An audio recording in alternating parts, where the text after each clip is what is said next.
Oh.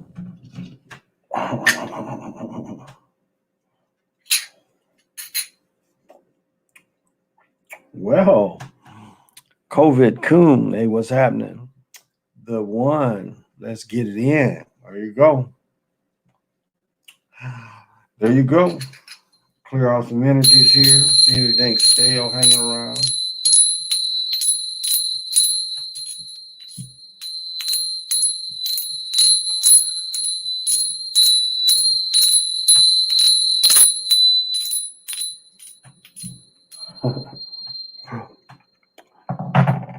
Activate everything.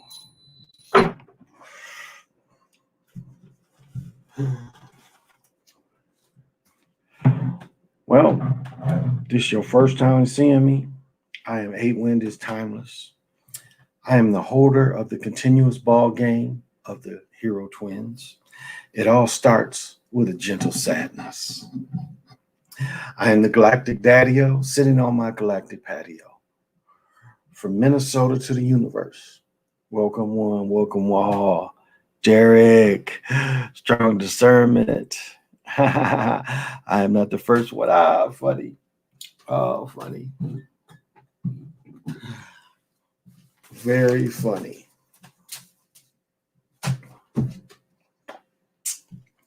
Tell you what, y'all, it was I was sitting in my car about to pick up my daughter. I had to whip off my coat.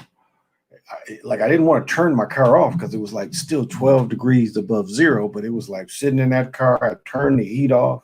Oh my goodness, burning up. Well, let's get everybody funky. So, again, this evening we have Black Butt Porter from Deshots. And as you see, it's a mild alcohol, 5.5. So pop them if you got them, smoke them if you want them. Cheers. Toast to the booty.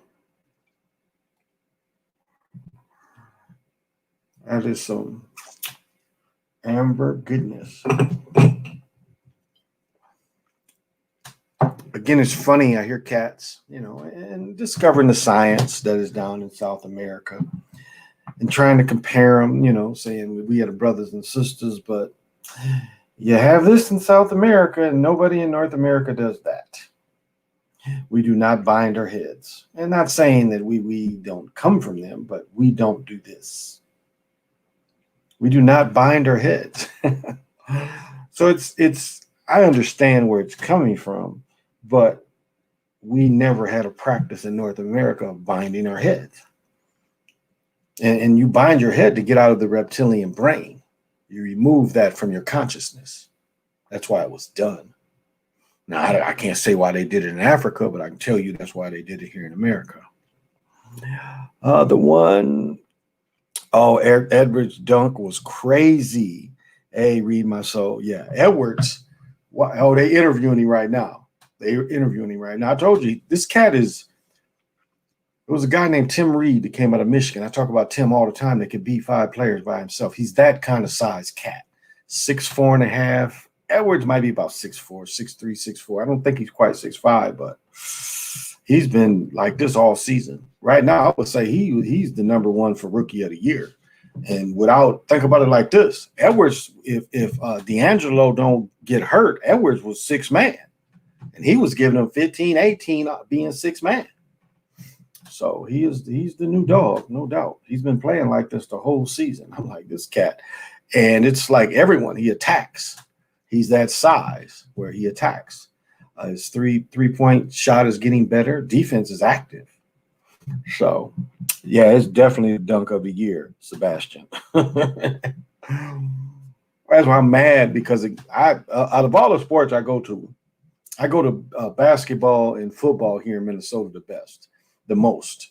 And yeah, can't go to basketball games, and I would even go see the Lynx play. But yeah, none of that yet. So soon as we can go back to the Target Center, and they've just fixed the front of the Target Center, which, yeah, didn't fix. I mean, it's still the same old place. They fixed it up a little bit. But you know, the tennis match, as soon as these highlights is going off, the tennis match is supposed to come on at 3:30. Now I don't know if 3:30 was Eastern time, but they were supposed to show the tennis after these highlights go off. So I left the TV on. Because sometime in this next couple, whatever, however long I go, they're going to show the tennis match. So, and Sabrina lost, the young girl, the young sister, you know, the money's behind her now. So, all right, I'm good there. Here's something I did want to hit everybody with. Damn.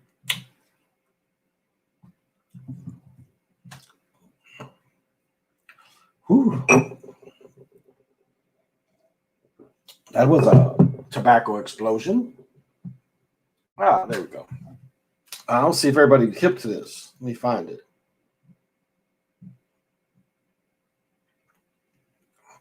Read this shit out.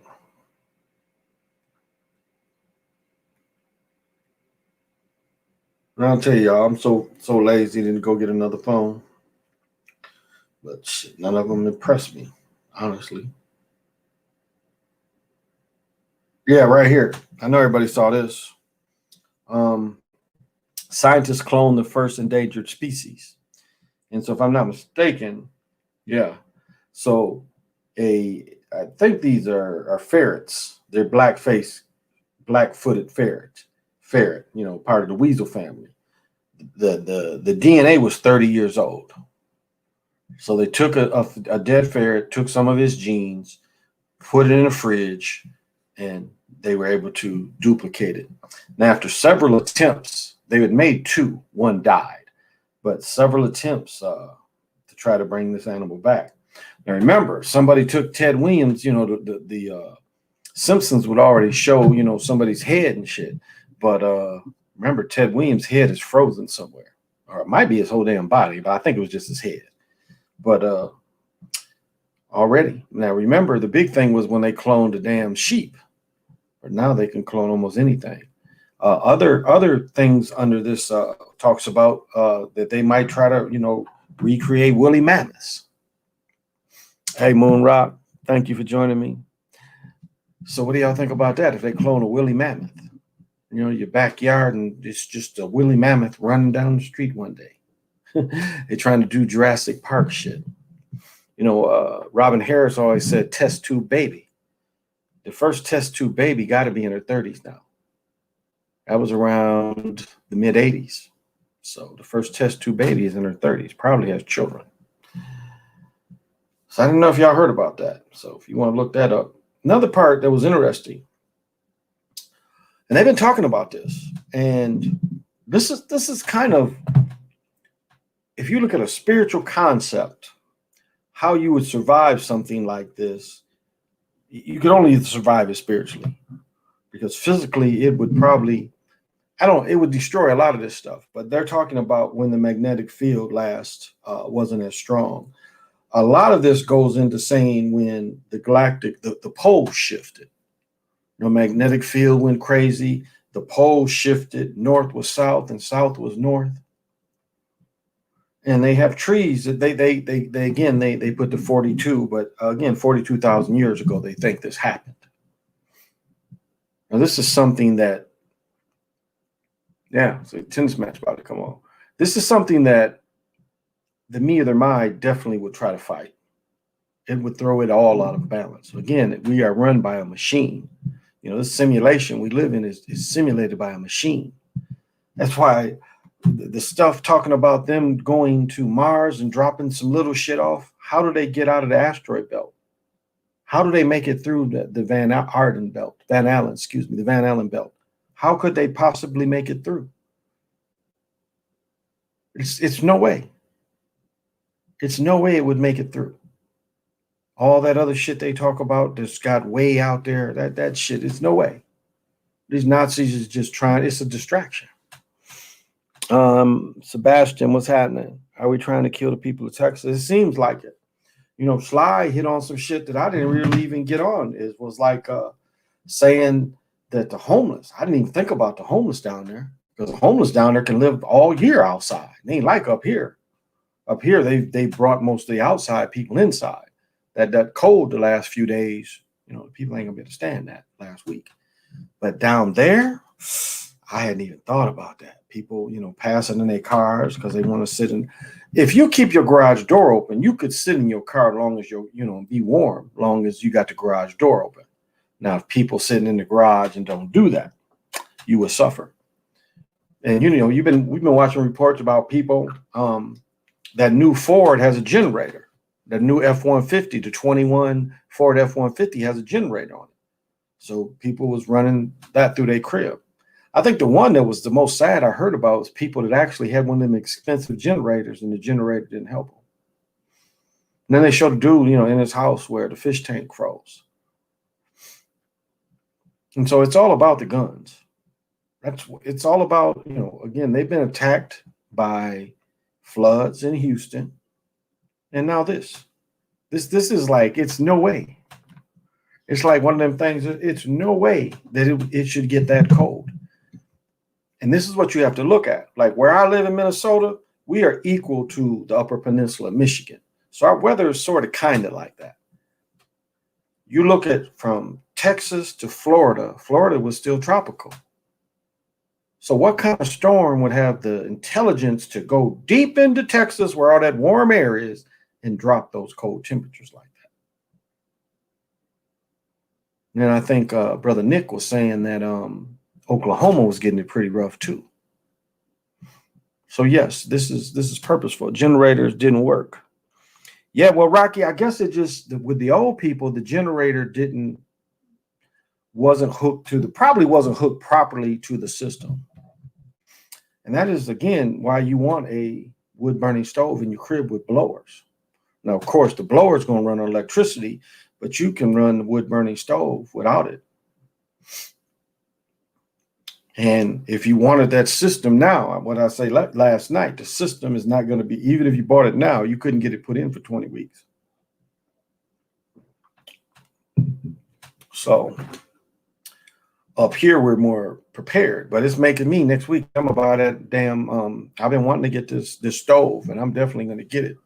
Got a couple axes. I got a nice little piece of wood that I can cut up because they hit us here with that shit. That's always been my thing is how do you survive that?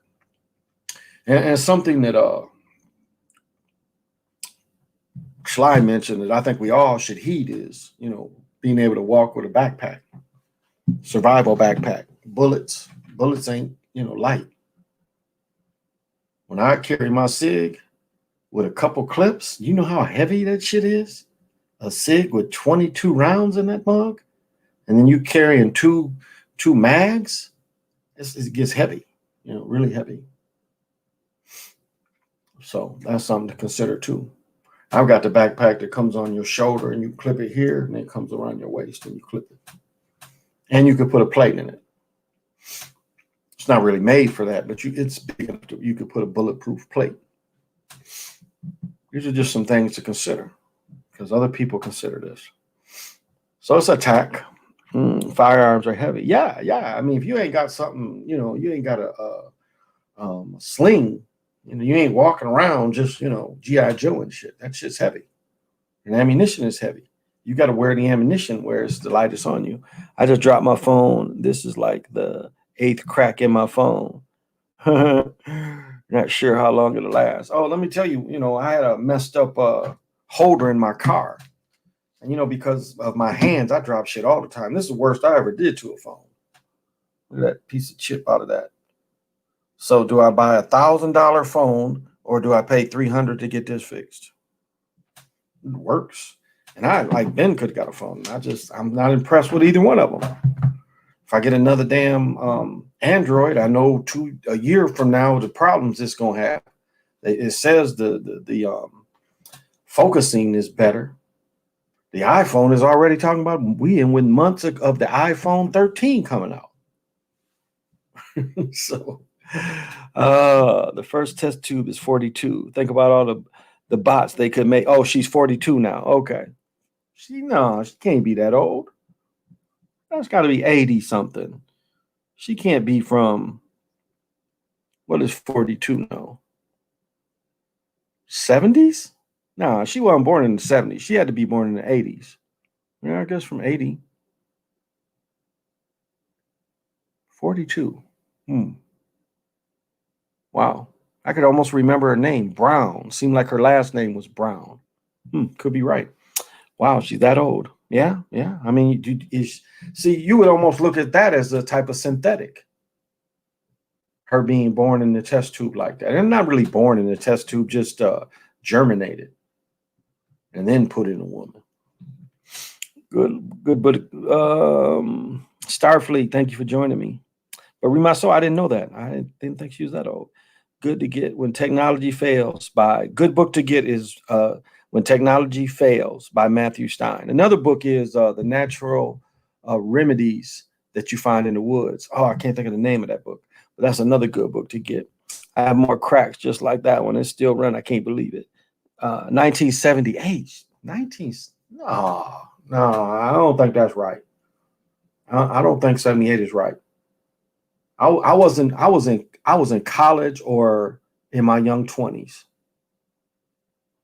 Interesting. And that got to be somebody before that brown girl. I thought the brown girl was the first person. Because Robin Harris, well, I mean, Robin Harris was early 80s, wasn't he? When he was saying test tube baby. So it must have been a couple of them. They must have been successful with a couple of people. Interesting.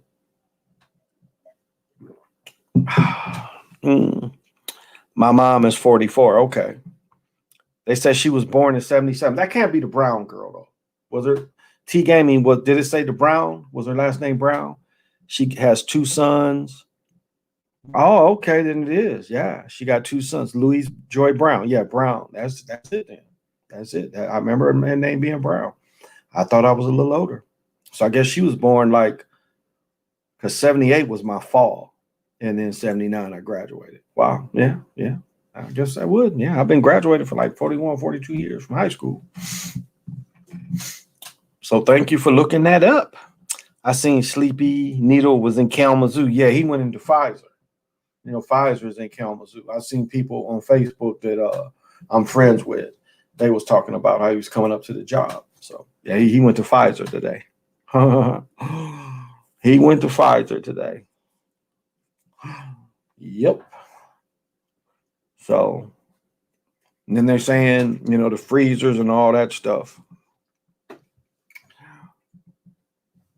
So, it's like, what do you talk about? It's like, I wish I would have got some warnings before, like, don't talk about this or this is struck. No, they just hit me with the Thor Thunderbolt. They hit me with the Thor Thunderbolt. Well, that funk was too strong. Edwin, do you think Freemasons or that someone knows they are popular? Do you know, Edwin, woke, what's happening? Do you know any Freemasons or anyone that knows something? They are popular here. Kellen Winslow just got sentenced to 14 years. Just got sentenced. That's got to be old. He been, okay. Yeah, they said he was a weirdo. They said when he would travel, I don't know if y'all saw the little porn thing you can buy. You can buy like a little vagina thing, and it's like a hips. It's like a button hips. It's just button hips. They said he was carrying that around. But when they do that, they shame the people. They shamed him from the beginning. Remember, he fell off a motorcycle. He did what Jay Williams did. He tore up his leg. He got hurt on a motorcycle the same way. And as I said before, Jay Williams, it was in his contract, you can't be on motorcycles. So the Bulls was paid him, but he never played for the Bulls. Again, I mentioned Danny Harley.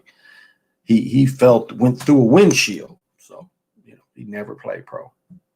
After a good Duke, I thought Kellen Winslow went to jail a long time ago.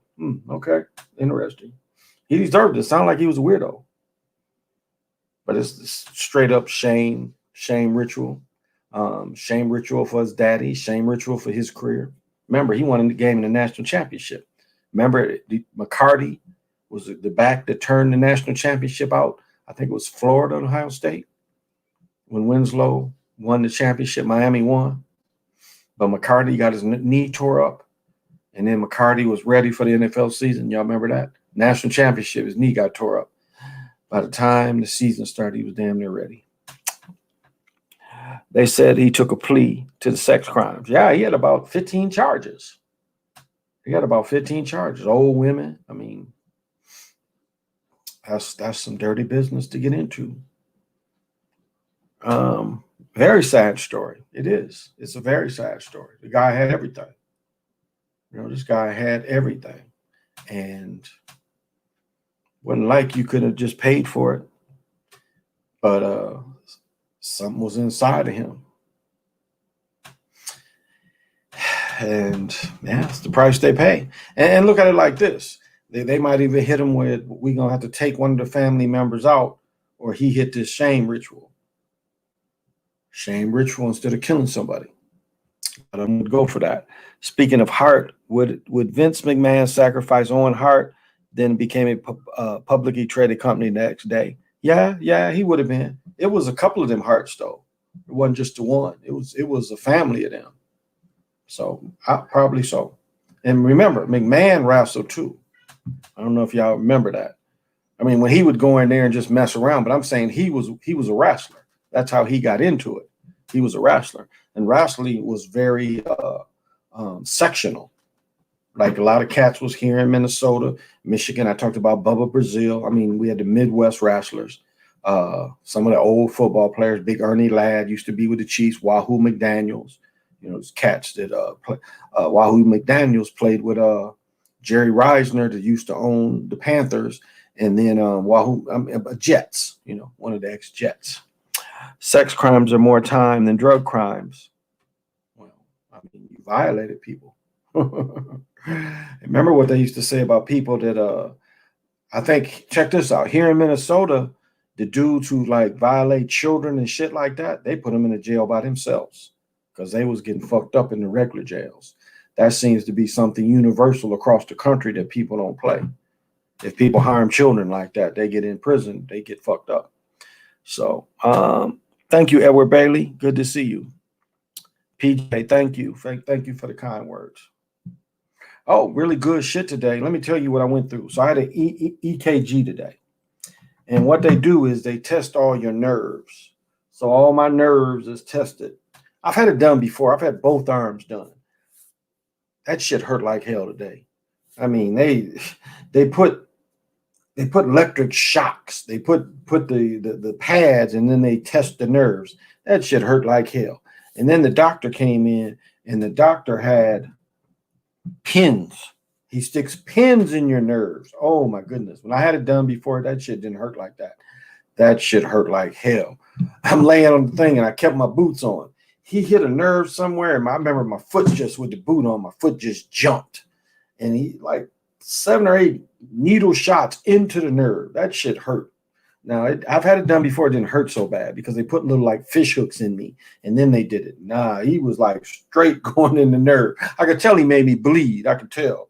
And there was a little bruise when I came, but he wiped me down. But I could tell. Just when he hit my arm here, I could tell that he made me bleed.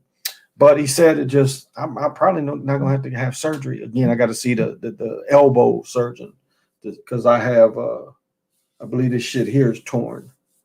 So. But yeah, it was kind of good news. And then my friend, she got super good news. She has a couple of chip bones in her elbow. She had her MRI, and like she was ecstatic. She was mad at me, but she was ecstatic because she said no surgery. So joyful for her, very joyful. James, thank you for joining. So they test you at your appointment 8. Yeah. You go right in. They test you at your appointment. Yep. You have an EKG. There's the other one where they test your heart and shit, but they can also test the nerves in your body. Again, when I had it done before and they did both arms, they put little fish hooks in me, and they put them in the different nerves. They did like they did first. At first, they put electro probes on you, and it tests all your nerves to see how they firing. Are they firing right? And then he sticks in the damn needles, and the needles even do a further test.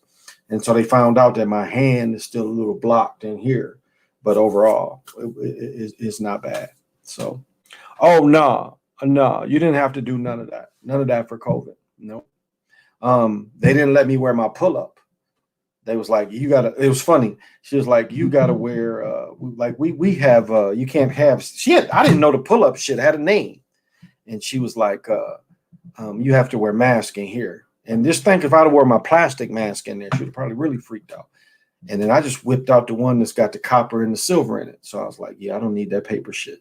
So, but no COVID. Matter of fact, they send you shit when they make your appointments, they send you shit. Now, my rheumatologist, we did this, but because my hand and my elbow was hurt so bad, I saw my doctor. That's been my doctor for about 8 or 9 years. So I actually got to see her about 3 weeks ago. And my hand surgeon, I saw her. And then if the elbow dude, whenever he makes the appointment, I'll see him. But yeah, they send you the paper. Well, they send you questionnaires about that. Some places take your temperature, but they didn't. They just, again, they ask questions. Have you been exposed to anybody? You've been out the country and all that, which, I haven't been. So nope. Yep. So yeah, they didn't test me for none of that. Yep. Do you think we went to the moon? No. Now, who do you want to call we? Because, I always talk about Marduk or Bala Marduk. If you get into the Anunnaki work, they talk about Marduk had the base on the other side of the moon. And remember, the Umbrella Academy talked about that. So they was making the father Marduk, if you remember that, after the Kennedy assassination. Did them beings go to space? Could have been. Again, those are the beings that brought in the Mir to Mai in some type of ship. So, no, but not us. Not us. That shit's all theatrics. That's why it was a Capricorn 13 with OJ. Yeah, they showed it. And this is how deep they did. Testing them damn Nazi rockets. Remember, the first dudes was killed. They tried to ignite some dudes to see if they could blast. Man, I don't know if a lot of people remember that. Y'all, you got to look that up. They killed the first people they tried to blast off. It was like 4 of them, and they fried them. Now, again, it was probably some type of sacrifice, but they didn't even, I don't even think they used that launch pad after that.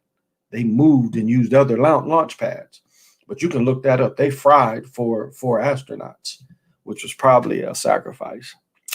So no, we didn't go to the moon. Anyone else hear the theory that the Earth is actually situated on a crater on the moon and that the moon is a reflection of the greater Earth plane? No, Rocky, I never came across that. Men in Black 3 says it's a prison on the moon. The Men in Black series is telling truths. Could be. Apollo 1 fire. Yeah, Rocky, Apollo 1.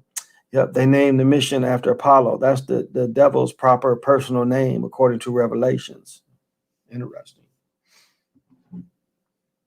But let me mention this, and I haven't really broke it down, but let me see this.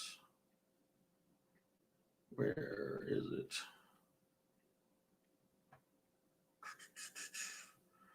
Oh, here we go. But one of the people sent me an email, and she asked me to watch some preachers and stuff. And she had some interesting questions. She said, observe the woman that has the red dress on. It was Valentine's Day.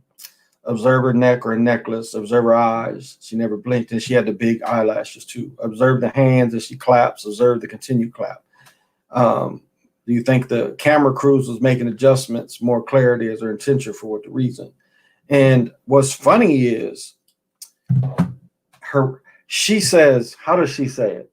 The devil, this is what she said. She says, the devil is trying to get us. Then she pauses, and then she says, praising. That's exactly what she says. She says, the devil is trying to get us.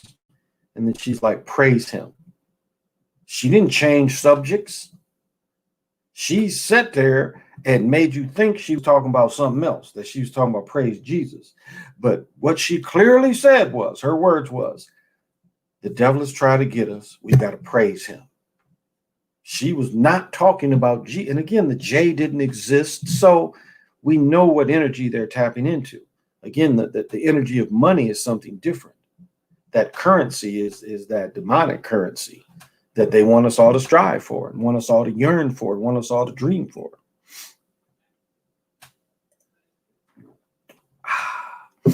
Because what did they show in Bedazzled? You may have everything you want and dream, but it will never be perfect if you get it from the corrupter. If the corrupter gives you everything you want and dream about, it will never be perfect. It'll always be corrupted. The 1969 years important to change the world. Yeah, there was a lot of changes. That's chapter 9, verse 11. Yes, they do, Eugene. Wait, who said what? Where can I see it? This was TD Jakes. I don't know. I had to put it out there. I'd have to repost it because Sister Barbara sent it to me, and it's she has a woman speaking, and I'll do a greater breakdown. But that's what she said. She said, and she doesn't change word. I mean, this is exactly what she said. The devil is trying to get us down. She pauses, and then she says, praise him, feel him, love him. That's how she did it. So she didn't change subject. She was still talking about the devil. And then she's got the black and red on, talking about his Valentine's Day. It's just very demonic, very demonic. So yeah, I'd have to, or if Barbara comes in, maybe she can send you the link, or you'd have to hit my email and I can send you the link. But it's a trip. But it's some TJ, what's his name? Jakes, TD or whatever his name, Jakes is his ministry. He brings this European woman to speak, and she has her own whatever church. But that's what she says, and I was tripping off that part. At 69 a few years ago, we go off the gold standard. After 69 a few years ago later, we went off the gold standard. She was double talking. Yeah, she was double talking. She was double talking. I mean, but if you listen to her, she didn't hide. She didn't hide it. And this is the thing that you had to watch is once she again, the way she did it is she's trying to fill the room with the energy. Okay. And you thinking again, it's a lot of what they teach you in these churches is flopped upside down. Like they showed a picture. Some people was trying to show pictures of the Rothschilds, the Prince of England, and the Nazi priest, the Nazi Pope. And if you looked at the Nazi Pope, again, most pictures, the first pictures of Moses has him having horns. But like on his robe, every being on his robe had horns, which again is tribute to Marduk. But it was interesting. You looked at his robe and he had like I don't even know what you call it, a scarf like that was over it. And the scarf had two figures. One figure had horns and the other figure had horns. And the only being that I know offhand is Moses that have horns. So, but yeah, definitely strong discernment.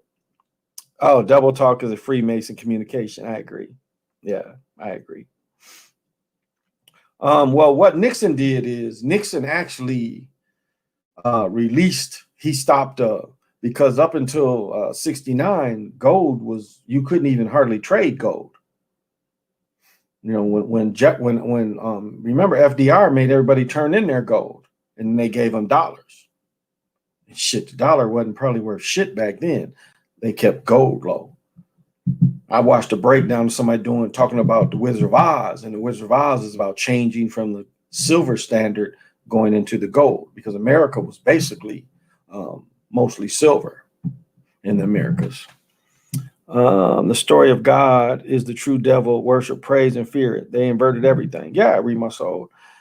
With tech like GoPros, we should be able to really go to the moon.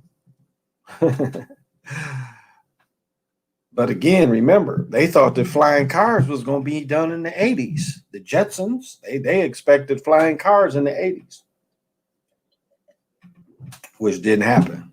The flying cars didn't happen. But a lot of that stuff in the Jetsons turned true.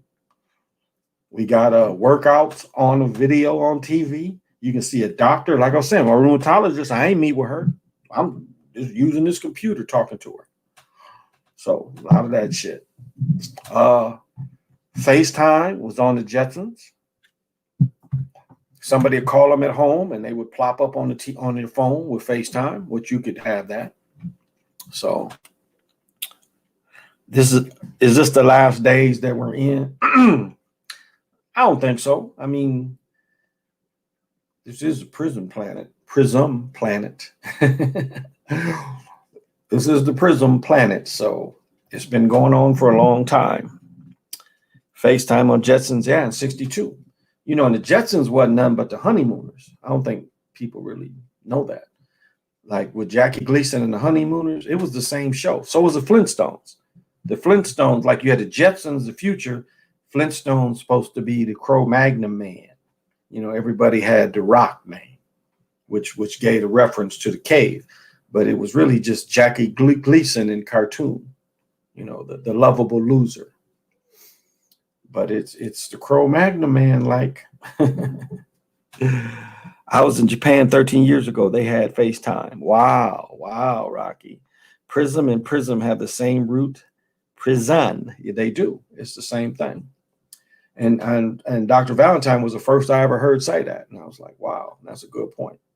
That's a good point because it goes into the me or the ma, the illusion.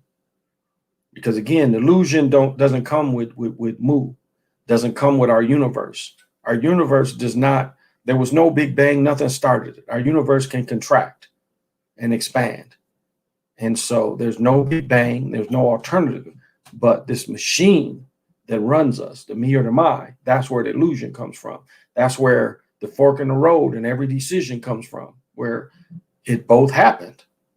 Because this machine has to, so the layers come from the machine. That's why, as I was saying, when you meditate and you break through, you see a whole nother clear reality that ain't the illusion. You can break through to the real thing. But what we live under, which it is a simulation. That's why people get caught up with the flat or round. What does it matter? There's a simulation for both of them. And actually, as I show you, when I pick up, where's that shit at?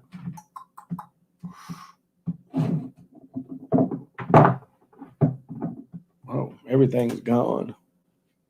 Oh, here we go.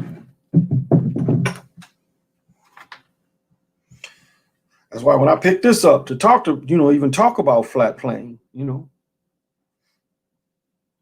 the building blocks of what we do is this. It is this. Even the way this stuff grows, the way this grows, it grows not just these pyramids, it grows cubes too. That's the building blocks of what Mu will give us. That's why everything is pretty much square. But the way they masoned our homes and stuff, opposite of a cave. Thank you, James. Hey, they crossed the Jetsons and the Flintstones to prove time is an illusion. Somewhat, yeah. Somewhat they do. Not only that, time ain't just an illusion. You struggled in the Stone Age just as much you struggled in the future. You still are kind of a slave. Remember, Fred, again, the lovable loser, and so was the Jetsons. I can't even think of the dad's name, but he was kind of like struggling. Remember, he worked for the Sprogs, Spacely Sprogs or some shit like that. But that's what it showed you. It showed you the slave in the past and the slave in the future. I think his name is Dr. Soul. What is cat's name? And you guys got to watch this shit. When he talks, again, my book about the history of slavery just breaks it all down. But this cat does too. Let me see what this brother's name is. He's a conservative, but he does a thing on the history of slavery that is worth the watch. Because again, when Lincoln freed slaves, he freed slaves that was white slaves too. Soul, I think is his name. I'm not seeing this shit. Thomas Sowell. Yeah, Thomas Sowell. He's a conservative, but watch that little short film he does about slavery. Again, slavery means from the Slavs. Slavery has been around. The people that could get to power started slaving people very early in all society. Shit, some parts of the world, slavery still exists. I mean, when they're stealing these children, what do you think they're stealing them for? Yeah, they might want some of them for the bodily fluids, but most of them is going to be some kind of slaves. I mean, I know in all our thinking, we think of sex slaves, but I think that would probably be a small number. So all kind of roles they put these children in. That's why they want the children. When Cortez and them came over here, that was the first type of beings they tried to, even Columbus, they tried to kill the men and then take the women and children because it was easier to domesticate them, like you would domesticate animal. And that's, I mean, the Catholic Church has never wavered from that in the Americas. They have never stopped taking women and children. That is one consistent thing that they've always done. I mean, when they came over here in the Papo Bulls, after they got everybody sick, the whole South America, Mexico, when they got everybody sick, and then went in there conquering because the people couldn't fight because they were sick. Then they come in again. The cross is motion, so we were familiar with that. But they would make us sick and then say their cross was the thing that could make you better. What did Pontiac say? They tell you that you ask to forgive in your sins in the Lord, but they come in blood. They spill blood and then expect you to think the Lord is going to forgive you after they done took your land and slaughtered your people. And you're supposed to bow down to that energy.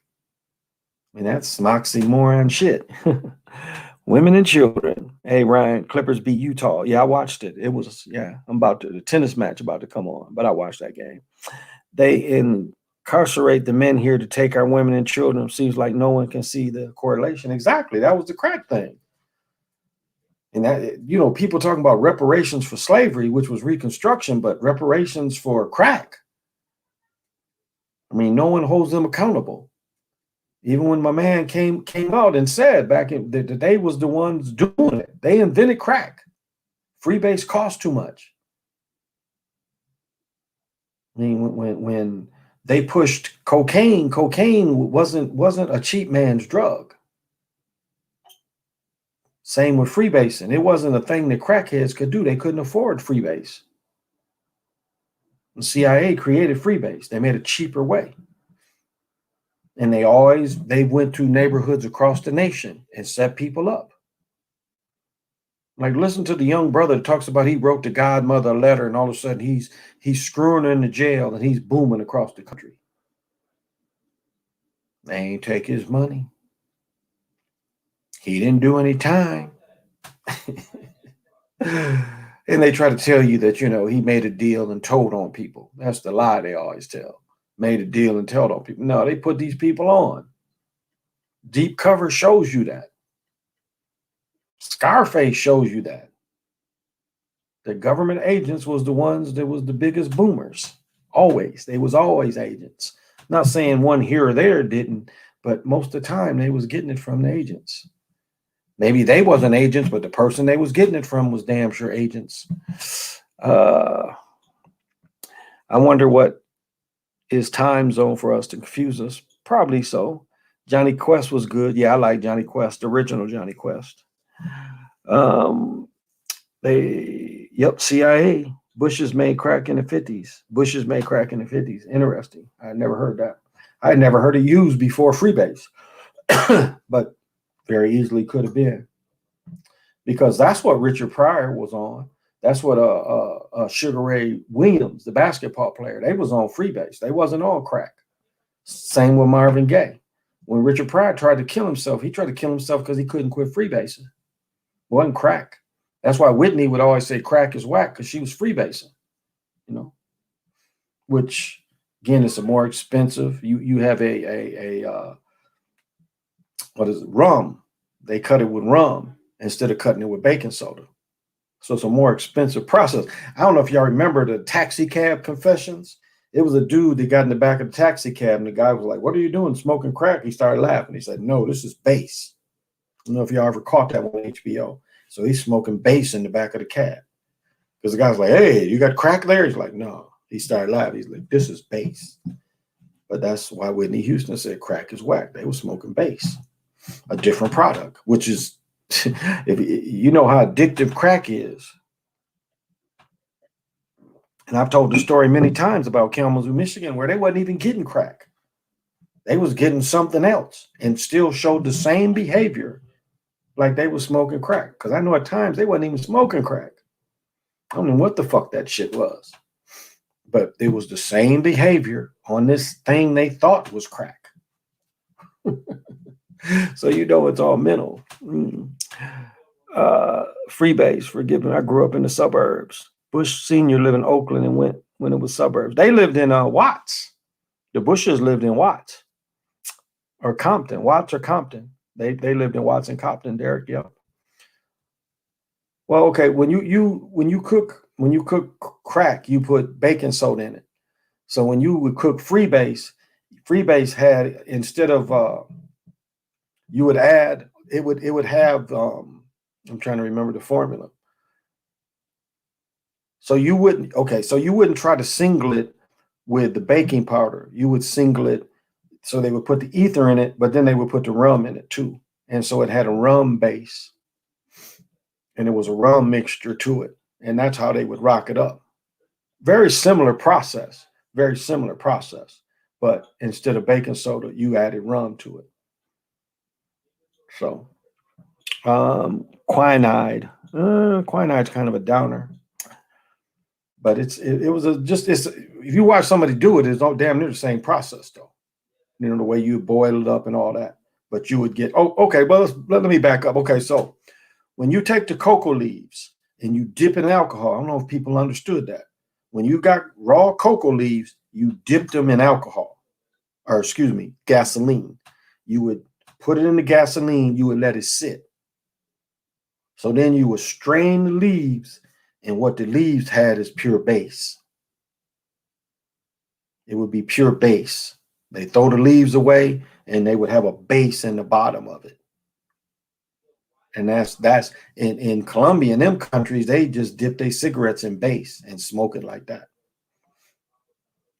So that's the difference.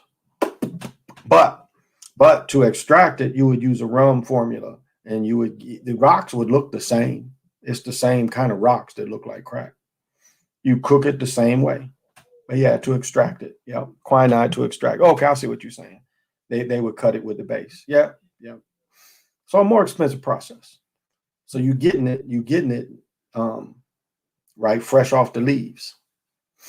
And they rarely sold it or transported it like that. They would have to transport it and turn it back into that process. But more expensive again. So, and they knew they couldn't get everybody to be addicted to that. Like if you read Kareem Abdul-Jabbar's first autobiography, he talks about playing baseball, and that's what they used to call it. They used to call it baseball.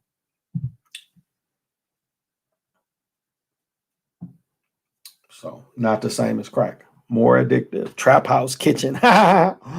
80s, baby. Yeah. But like the first time I saw the shit, again, we had a guy named Kevin Launder, something like that. He was from Cassopolis. I can't remember what school he went to. Maybe it was Valparaiso, but he was 6'4", 6'5". He was playing when the Kings was in Kansas City. And my best friend was with him. You know, he was living where. So this dude is traveling around the country. You know, he's living in his apartment. So they all smoking bass. So that was the first time I ever saw it. And he showed me how it was made. And that was 80.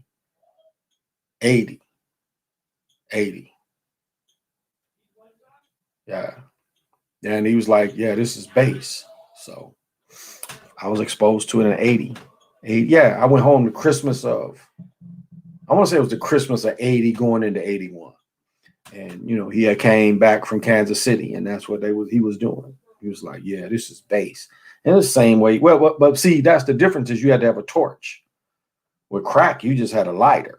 But with freebase, you actually, like when you do dabs now and you got to have the torch, it's kind of like that. You didn't, or even how they do crystal meth a little bit. Well, crystal meth, they use a lighter too. But with freebase, it wouldn't burn. You couldn't get it to melt with just a regular lighter. You had to have a torch on it. And that was the difference. And it was more addictive. And that's what the early, like you looked at all the early 80s ball players, that's what their problems was. Wasn't. Because all them people, they went from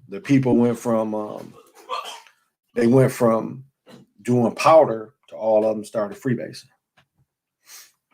And again, Marvin Gaye he did suicide by police. He forced his father to shoot him because he couldn't stop. Michael Ray Richardson had to go live over there. He hooped till he was damn near 50, but he had to leave America. And as I mentioned before, Richard Pryor tried to kill himself because he couldn't quit. There was a bunch of, and it wasn't just brothers. You saw a lot of European entertainers. It's midnight again, and here you are. Eat at midnight. Mm-hmm. It's a bad habit you got. So, well, when that thing just turned off. The freezer was open. Give the divination. So it's 13 platoons, 0 cartoons, 8 tunes. We've got 5 Uno, and we're on day 3. And day 3 is Akba. House, enclosing darkness, night, body, place of mystery, heart, and internal organs. And the energy is from the west. If anybody's trying to manifest, the energy is from the west. That is the Mayan fractal. And then we have the Toltec.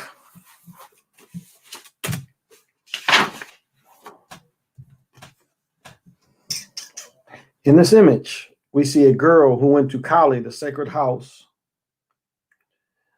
We know that we know what she is doing because in front of her, there's a sign of the moon, which represents the mind. The symbols on top represent the water, fluctuation, the arrow, temptation, and heart, passion, and feeling. With this simple symbolic system, the Toltec painter shows the full meaning of Kali as the place for introspection and reflection about issues of life. Having emphasized the spiritual character of the word Kali, now we may consider its general meaning as house, which is the container of family life of the living hearts of people, also the container of the sleeping time and the precious dreaming time, which is so important to the Toltec people. Kali represents your home, your family life, your personal, intimate world, as opposed to your external and social environment. The house is the temple where you keep what is most sacred for you, and it is the source for the renewal of energy and strength. If your house does not fulfill these functions, that means that you need to examine how you are dealing with your intimate world. When you get this card, you will be looking at your home life and at your own persona as it is affected by what you're experiencing there. You will be examining your close family relationships, which will include not only those who live with you under the same roof, but also those relatives who may not live in the same house, but whom you keep a close connection to. You'll also be looking at the role of spirit in your home. Occasionally, you may relate to Kali in your dreaming world, especially if at the time you are consulting the oracle, you are having repetitive dreams that leave you with the strong feeling that the meaning is very important in your life. In such times, you may do the reading by associating the card and placement on the board. Don't be surprised if both are the same. And again, looking at your overall health, are you taking care of yourself? Are you eating enough? What kind of energy goes into the food? Are you listening to your body? Learn to cook with love, learn to eat with love, invite others to your home.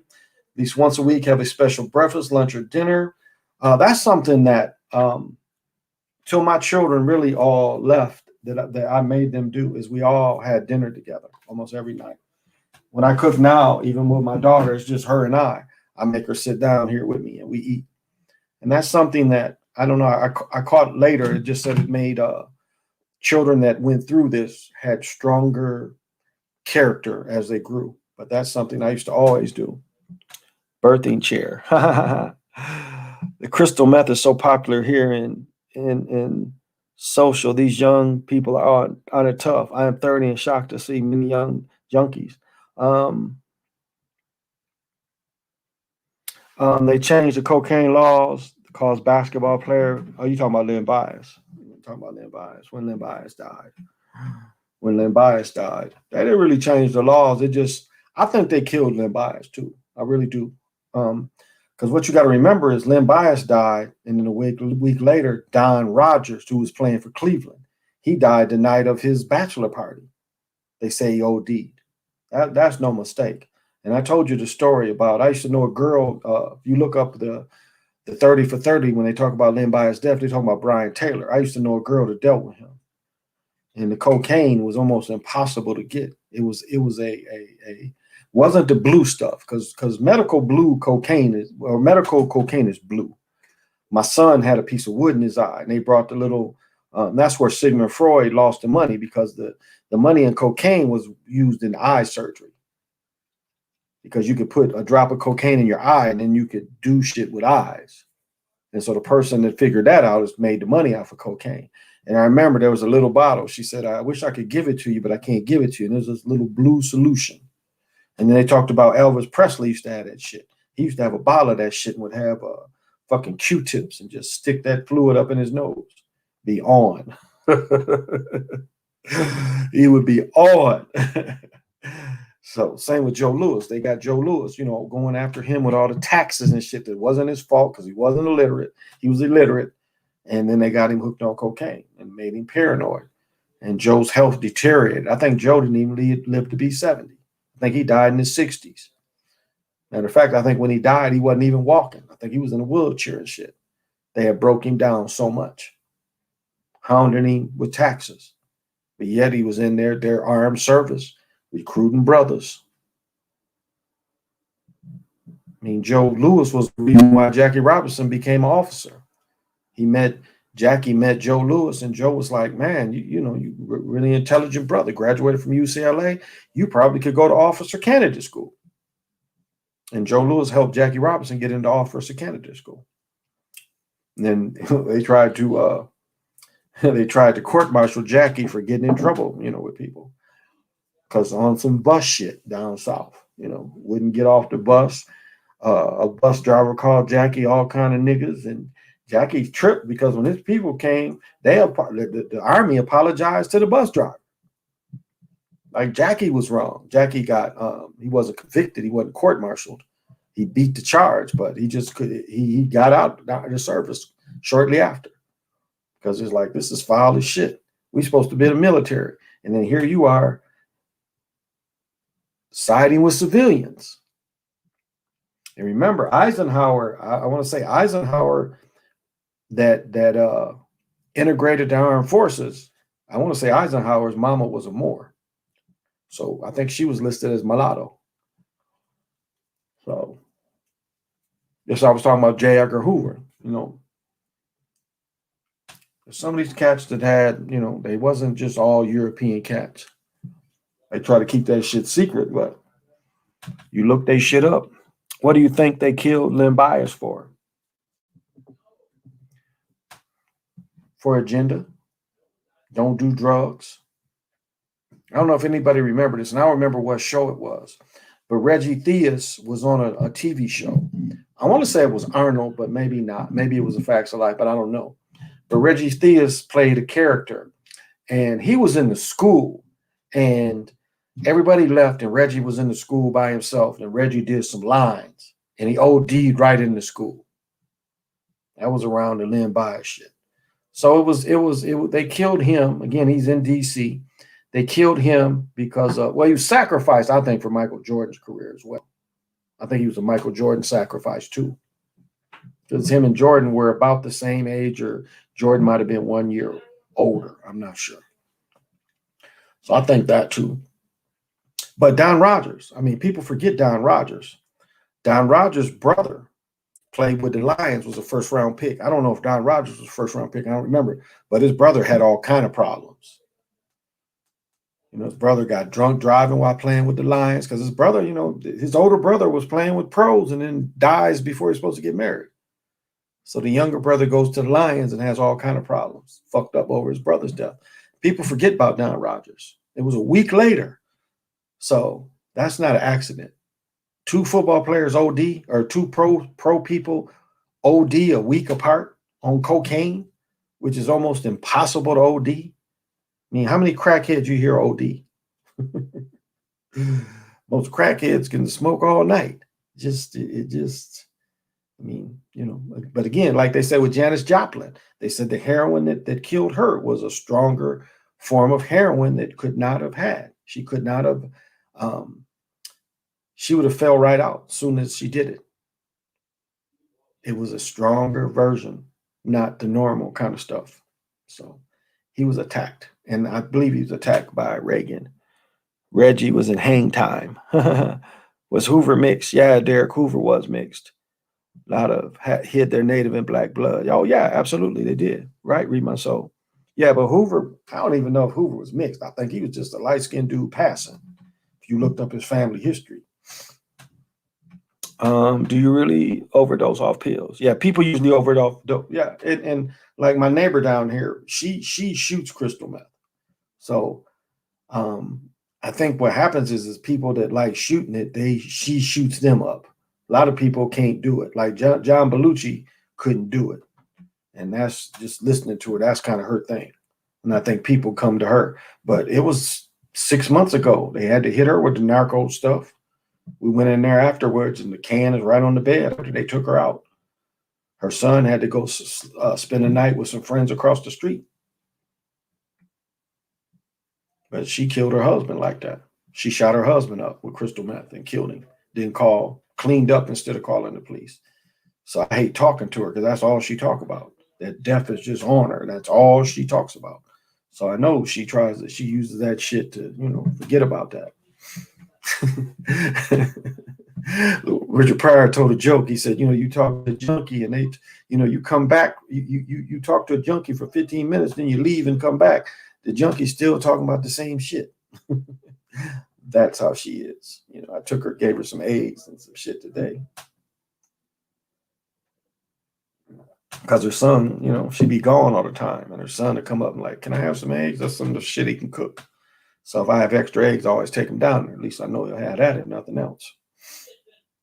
Because I have to take a couple of people's stuff. So that's what I had left. Speedballers at a different breed. Yeah. Consumes people. It does. Can I ask the pendulum a question? Yeah, Moray. Bring your answer. My nephew passed away that way. He was Ed's Buck first Vista. The meth is no joke. Yeah. I mean, think about meth. Like with crack, you want to get high 10, 15 minutes later. Endorphins is, mentally saying, hey, keep hitting me. With crystal meth, it keeps you high for hours. Your endorphins are fine. I mean, you look at like the difference between a junkie and a crackhead. A junkie only gonna see you once a day, once every other day. I mean, it's amazing that the small amount that'll keep a junkie just going. Whereas a crackhead, every 15 minutes, with crystal meth changed all that. You spending less and the shit keep you high longer.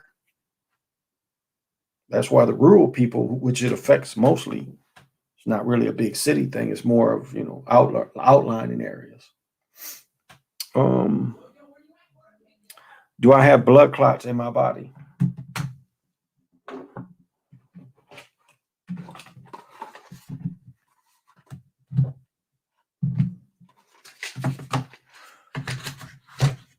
Well, my friend, let's work for Mr. Moray. We've answered his questions before. Moray is a little worried, and he wants to know, does he have blood clots in his body? So to the right, yes. To the left, no. Reach out and feel Moray's energy, and what do you think? What do you see? Can we give him a short answer? Does he have blood clots in his body? Can you feel him? To the right, yes. To the left, no. Wow. Now I'm saying this ain't very scientific, but the energy you're putting out, it says no. So that's not scientific, but just a chemical response from you to me looks like it's saying no. So I hope that's helpful. Hope that's helpful to you. Same thing with Coke. Here you were able to stay away from hard drugs. I mean, I would snort shit. I ain't gonna lie. I used to snort shit. I've smoked some shit, but it was just I couldn't like. What was funny is people would literally take their money and spend all their money and have no money for another week just to get high. I never understood that. It's like if you had children and you have responsibilities, how would you just blow $400-500 and then you broke the rest of the week and you have children? And then you had women, back when the food stamps was like that. I never got out of control where I felt like that, where I would just say, fuck it. I ain't gonna feed my children today. I want to get high instead of feed my children. Never felt that way.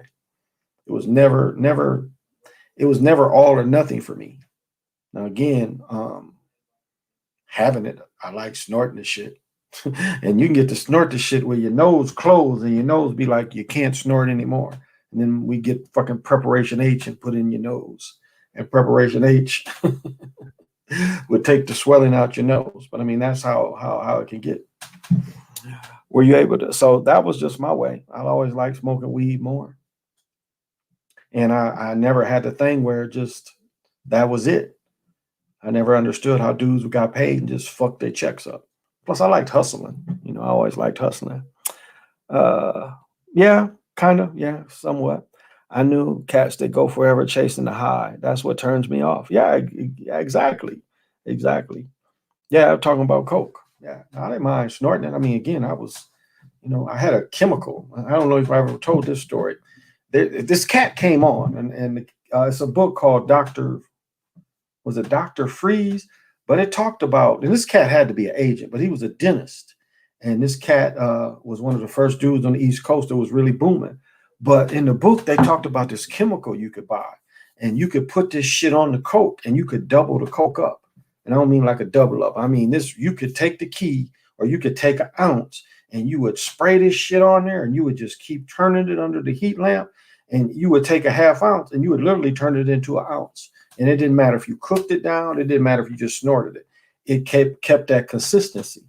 And I knew a dude that worked at the pharmacy, and that's where I could get the chemical. So that was kind of a come up to be able to take a key and make it into a damn near whole nother key. And it didn't lose the potency. And so that was a way I was able to come up like that. And one time I did a great deal, and these guys gave me all this money, and I was able to give them back the cut shit, and I kept the real shit for me, and I was selling them the cut shit. And I was doing my own thing to people. So but yeah, Maurice, that's what we're talking about. Yayo. The Cuban word is yayo. Remember Scarface? To the yayo.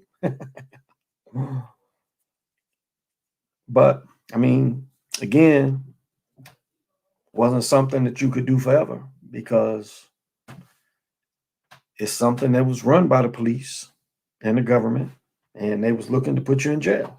And so it was it came to a point where you either had to be a snitch or you was going to go to jail. And I got lucky. I told the story of my boy. My boy had a couple of ounces he bought from me, but he was fucking with guns, but he never snitched on me.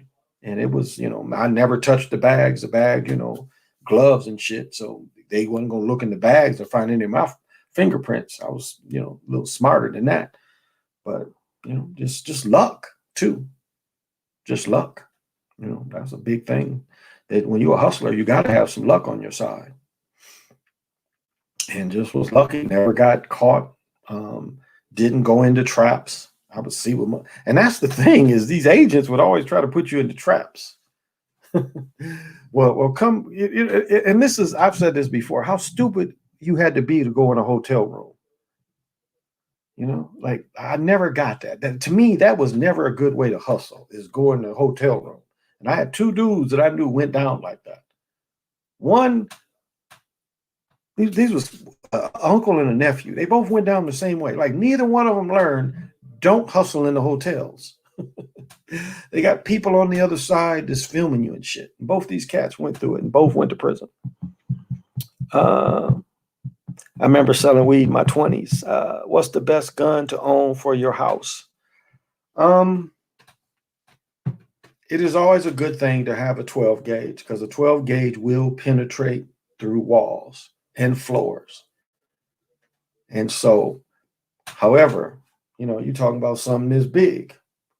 And depending on your place, can you wield it everywhere? I've said this before. The great thing about 150 grade, which they call practice 9mm ammo, is that shit will move through anything. The speed that it'll come out of your barrel, it'll go through anything. And so nines are great because, again, nine's going to over penetrate. Even the cheapest ammo will over penetrate. Won't flatten out. It'll keep pushing. Remember, I was talking to Jane. Well, I guess you guys, but like you could skip bullets. Them cheap bullets, you could actually skip them. We used to practice that shit, making a bullet skip, especially 9mm. So 9mm is easy to wield in a tight situation. Now, on the other hand, 38s, if you live in a big building complex, it is great for going through something that you might not have a lot of room to operate. So depending on your house size, if you don't have restricted hallways, 12 gauge is great because, again, you're shooting through floors, you're shooting through walls. You can put some fairly good buckshot in there. You can actually get some Magnum buckshot, and you're going to do a nice little pattern blowing shit out like that. 44 Magnum is nice in a house because, again, you're shooting through everything. It ain't going to really over penetrate. It's going to tear up whatever it hit. Expensive ammo. Whoa. Expensive ammo. Gun is a little heavier gun, but depending on your living condition. But the key is you want something that's going to go through the wall. As just a kind of something that'll penetrate through the walls. Trying to come back in Arlington, Texas, only to witness the Galactic Daddy-O. Peace. Thank you, Charlie. Thank you. But yeah, I'd say a pistol caliber carbine needs to be aware of over penetrating. You don't want to hit your neighbors. Well, yeah, that's the thing too. That's the thing. And I'll say that's the problem. Like, you have to own your bullets. So that's the problem. They'll tell you with practice rounds, it will over penetrate. Again, when I talk about my firing lanes here, to be honest, for me not to hit people, I would have to be outside like about 40 yards from where I'm standing to have a clear firing lane where I wouldn't have to hit anybody. There's a kind of a mound, but they would have to look at it the same way. They couldn't just be wildly shooting at me. Because all these neighbors live around me. So yes, that has to be a consideration. Now, if it's just chaos, again, a person in your house, you can, as long as they're in your house, you can protect yourself in your house. So this is what they told me in the police academy. This is what they told me. They said, if you shoot somebody outside, drag them back in your house. This is what they told me in the police academy. They said, drag them back in. And tell them you shot him in the house. Yeah, Chaos grabbed the AK. There you go.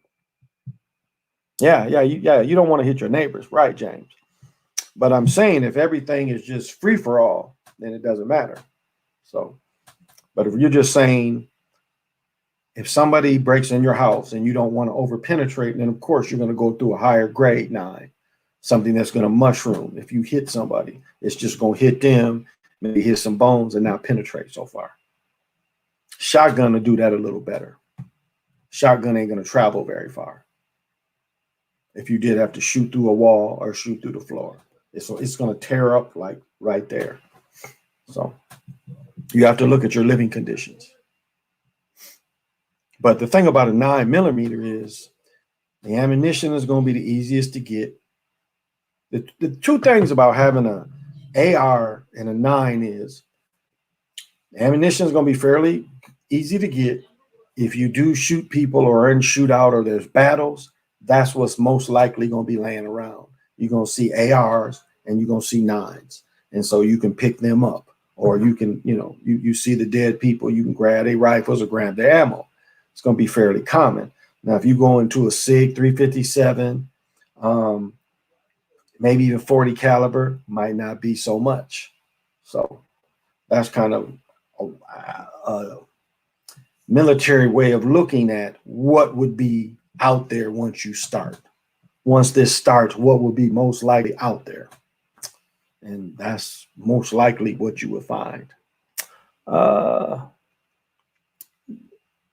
LAPD said the same. I'm not strong enough to pick up someone or drag them in my house.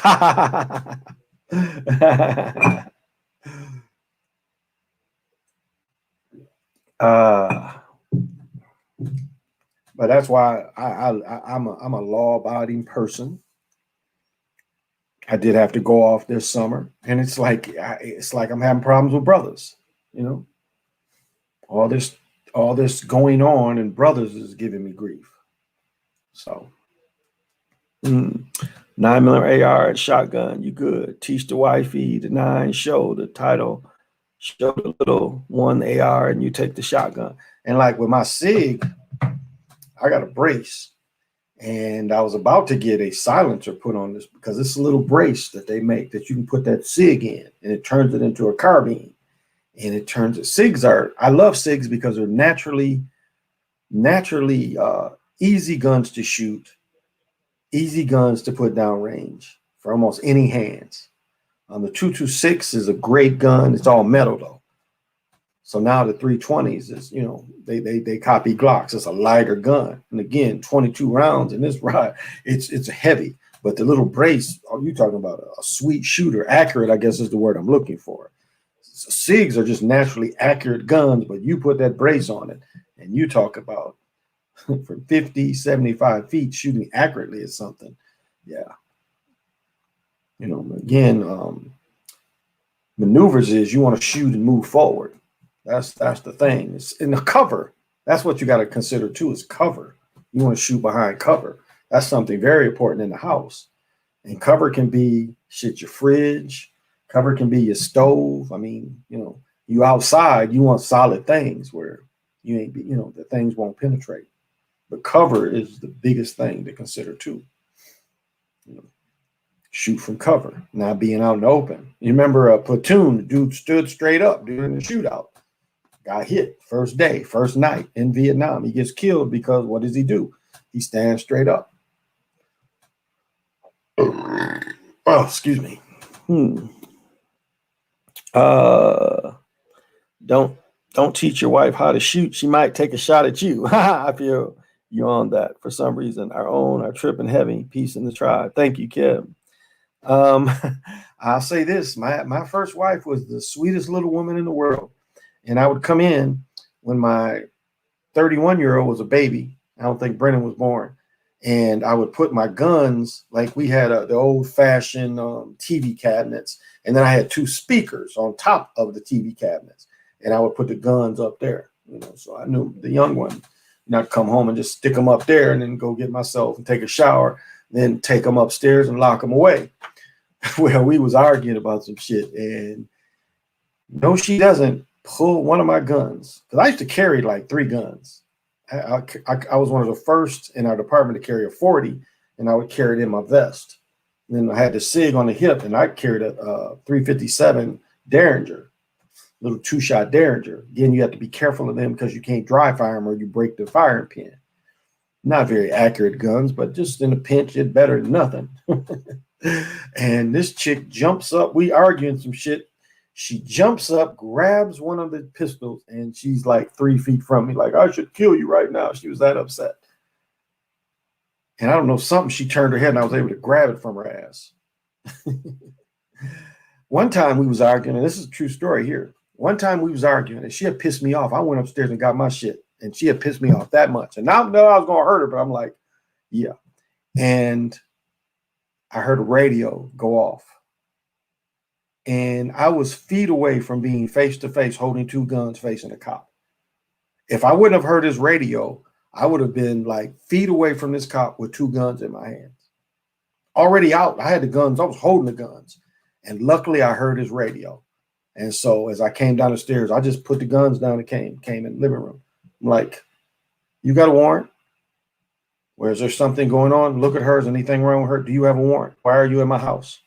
And he was getting pissed. I'm like, why are you in my house? Do you have a warrant? Are you going to arrest me? You going to arrest her? Well, if we get called here again, okay, again, get the fuck out of my house. But if his radio would have went off, couldn't tell what would happen. Because if he would have if he'd have drew his gun after seeing me holding 2 guns, I'd have naturally killed him easy. Again, I got 2 guns holding him. There's no way he could pull a gun out. He'd have been, but luckily I heard his radio.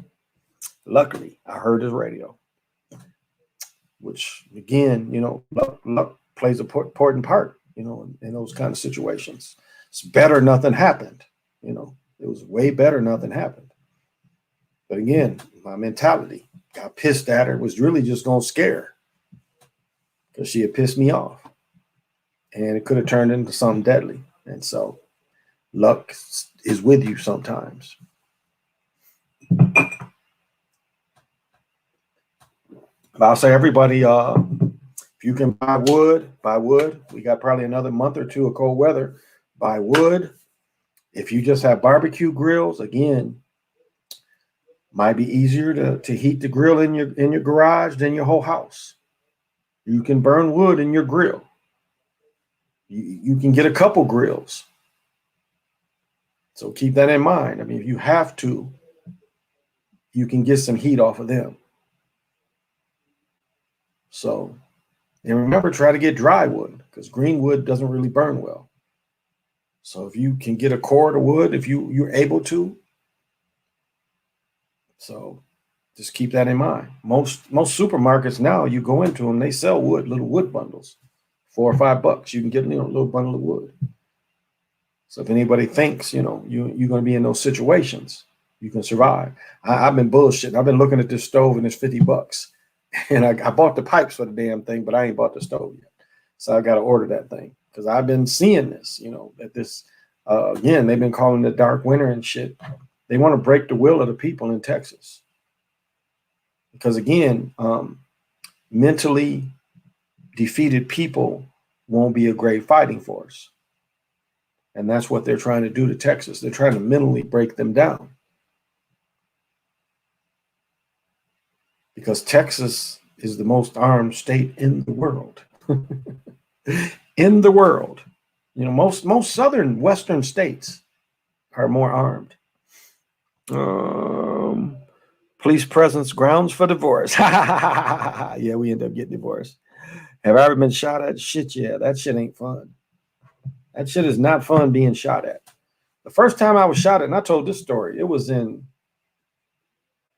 must have been the summer of '83. And we were just playing backgammon, drinking, smoking, playing backgammon out in front of my apartment. And so in front of us in the corner house, we had a friend. And he beat this young boy up. He grabbed a young boy and he just started slapping the shit out of him. I never got the story why. And it had nothing to do with us. And the next thing you know, this chick, his mama comes out and is like feet in front of us. And she was like, who did what to my baby? And she shot a 12 gauge. Man, I dove in the door. It's like all 3 of us dove in the door at the same time, and she shot over us. And you could hear the pellets hit the floor, hit the walls. That was the first time I was shot at. And we ended up shooting her apartment up like the Gatling. You remember that movie with Clint Eastwood? We shot her apartment up like the Gatling. Just naturally, bitch shot at us, and it was like, oh dog, we killing everybody in the house. We tried to, we didn't know, but shot that shit up for about 20 minutes. Good. Luckily, we didn't kill her, but she moved the fuck out. The next day.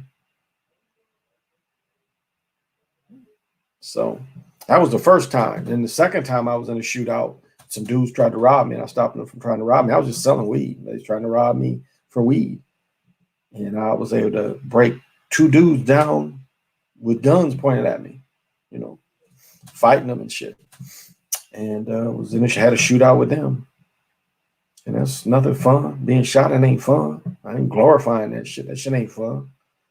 You looking at walls and you seeing holes. I mean, it's that quick. Like you hear that shit and then you look at the walls and there be holes in the walls. And you can see where the shit is hitting around you and it's penetrating shit. Yeah, it's not a good feeling. It's not a good feeling. And I had a little, I think at that time I had a little 25, which hardly hit shit, but it made their ass quit shooting at me because I was shooting at them and I could see the fucking sparks as I made them run out, run away from me. Because it's, it takes you a second to realize what's happening. That the shit hitting in this, it's like just, you're hearing just all around you. So it's nothing to be glorified. Being shot at will have your adrenaline racing like crazy. Yeah, and and the thing about it is your adrenaline won't stop for a couple of days. That's what the post-traumatic stress syndrome comes from. Comes from that kind of shit. You get shot at, that shit just don't go away. That shit fucks with you for weeks. The what ifs. And I told the story before. The main dude, his girl lived like on the other, like I had one end, one bedroom, and he had the other end, him and his girl. And there was a couple of times where I could have killed him and just didn't. But they moved. I didn't move. He moved. But over some fucking weed. Yeah. Poor tech are being affected more, if you ask me, than rich get richer. There you go. They talking about some people gonna have $10,000 damn heating bills. No way that's right. I know a school I'm trying to buy, and I actually looked at what the heating bill was. The shit wasn't 10,000. This shit is 20-some thousand square feet, and the fucking place, it didn't cost 10,000 for the year to heat the place. So I don't know what kind of place would cause you to owe $10,000 if you're using natural heating. I just find that impossible. Like where my daughter lives, her mother and her house. They run heat all the time. You dig what I'm saying? When it's cold, like that minus shit I was facing last week, the heat ain't went off. You turn your heat on, the shit's on till the shit goes away. So I never saw a I can't imagine what would give a person a $10,000 bill. I just don't get it. Now, water main break, could they charge you with that on your property? You might owe for that. The water that went through your system, you might owe for that. But heating, I just can't see that shit. Oh yeah, I mean, yeah, they glorify shootings, and it ain't nothing to be glorified about. Not anybody that's really been shot at and damn near killed. That ain't fun. And this is the thing: when you're young and you get hit and you can die that quick, and you ain't really even lived. You ain't even really lived. I had a friend got killed about 20 years ago. He got killed at 27, 28. He ain't really lived. Might have been younger than that when he got killed. He got shot. Him and another dude sitting in the car got shot up with AKs. Both of them got shot 5 times. One survived, one died. Hundreds of rounds went at their ass. 2 dudes. Yep. Don't the poor move to southern states? Don't be poor, move to southern states. I'm looking for a new red backup. Tennessee, maybe Kentucky. I wanted to move to Texas before I heard them call folks who were moving out there. They're part of the plan, probably. The weed they supplying is not addictive as MF. They got crack. Derek, that's funny. I would say what's addictive is people smoking blunts. That's the addictive part. Because you saw a whole generation that didn't smoke cigarettes, but they couldn't smoke weed without smoking the tobacco. And so you had a lot of people, and like when they didn't have weed, a lot of them would get the swishers and smoke them. People that never smoked cigarettes or anything. A blunt has tobacco in it. When you use a wrap, it's tobacco. That's why the vaping is so addictive. Way more addictive than a cigarette. You can get some shit 50, 60 nick. Some of the most addictive shit you can think of. My son, his girl is a nurse. She used to smoke cigarettes. Now she vapes. So he vapes. It's hard for him to quit that shit. You look at the mice studies. They gave the mice cocaine, heroin, or nicotine. and the mice would taste all three of them, and mouse after mouse would kill itself with nicotine. They would not, the mouse just stayed at the nicotine. It would stop for a few minutes, but all the action after that was just licking, drinking the nicotine water. You could probably still find that study with the mice. Didn't want the heroin, didn't want the cocaine, it wanted the nicotine. It's the most addictive drug we have, really. Liquor ain't really a physical thing.